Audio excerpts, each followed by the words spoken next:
ഒത്തിരി പ്രാർത്ഥിക്കുന്ന ഒരാൾ വിചാരിക്കരുത്, ഈ സാമൂഹിക സേവനത്തിൽ ഏർപ്പെട്ടിരിക്കുന്നവർ നോക്കിയിട്ട് പറയരുത്, നിങ്ങളിങ്ങനെ അലഞ്ഞു നടന്നു, നിങ്ങളിങ്ങനെ പള്ളിയിലും കയറാതെ ഇങ്ങനെ അലഞ്ഞു നടന്നു.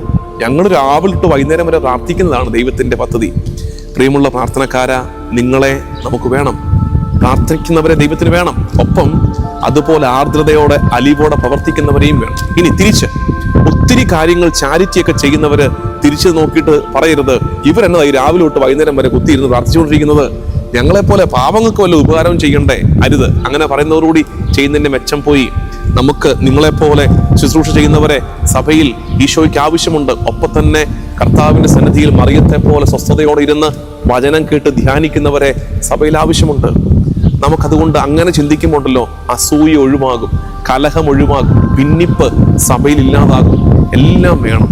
പൗലോസ്ലീഹ പറയുന്നത് പോലെ കൈയും കണ്ണും കാലും ചെവിയും നാവും ഒക്കെ സഭയിൽ വേണം.